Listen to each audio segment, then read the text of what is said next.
There were some questions posed to you specifically about debt, and there seemed to be a concern about the mounting debt, and I am going out on a limb, and I am going to ask you if you are aware of how much debt we added under the Trump administration, out of curiosity. If you don't know, I know off the top of my head, but something tells me you may know. I have an imprecise number. I Okay. bet you have the precise number in front of you, so I don't want to give you the imprecise number if you have the precise. No. Give me the imprecise. No, please.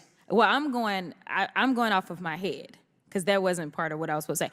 But long story short, $8 trillion was added under the Trump administration. And so I think that it is important that we focus on making sure that we're keeping our debt under control, but I think it's also important that we're honest about how that debt is accrued and make sure that we don't continue to make the same mistakes. I know that the election was brought up, and there are those that are standing by their man, but they also seem to be concerned about debt, which seems like the two don't go together, because we know that their man actually is really good at running up the credit card debt for this country, because he likes to give tax breaks to his very rich friends, which means that we don't get as much money coming through the door when they are not required to pay their fair share. So I just wanted to make sure that we put that out there first and foremost. I recently was appointed to the Weaponization Subcommittee.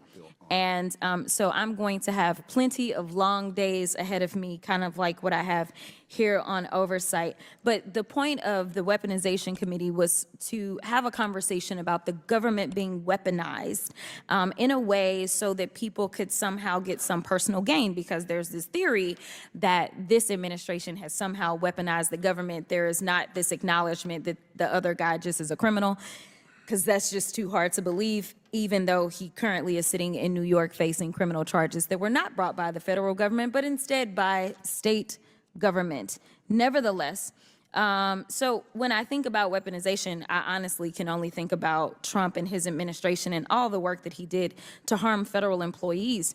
So to be clear, Trump's 2020 executive order would have effectively gutted civil service job protections for workers across the federal government. Trump would have created politically charged firings of potentially thousands of federal workers and made these public servants subject to the whims of a political dictator and his posse, rather than the adherence of the tenets of our Constitution. So let's be clear.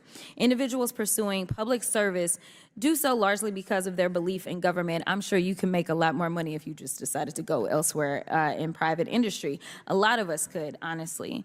But if this rule is implemented, it would destroy the little bit of foundation and structure public servants still have that allow them to put people over politics. How do I know this? Because Trump and his Republican lackeys stated they felt nonpartisan bureaucrats were hampering Trump's policies, and he wanted to, quote, shatter the deep state. In fact, President Donald Trump's personnel chief, John McEntee, told agency officials at a meeting to implement staffing changes and movements across the government.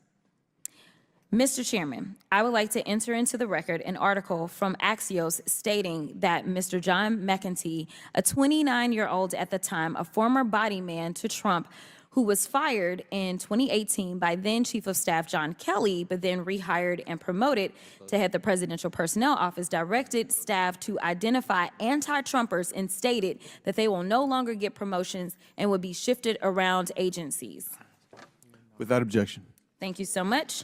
Now, Mr. Miller, can you tell us how the implementation of Schedule F would impact the morale and performance of all federal employees? Thank you, Congresswoman. This is a critical issue and a critical question. In the first week in office, President Biden canceled Schedule F. This is real for OMB. The vast majority of our staff in 2020 was being considered to move to Schedule F. I think this would have a debilitating impact on the basic performance of federal agencies. We already have a system where 3,000 different roles are for political appointees. Those political appointees are in leadership and decision-making roles overseeing their agencies. If we were to go down the path that you outlined, where there were arbitrary or political decisions made instead of decisions made around expertise and experience, it would deeply harm the institutional knowledge in our agencies, but it would also deeply harm our ability to recruit talent going forward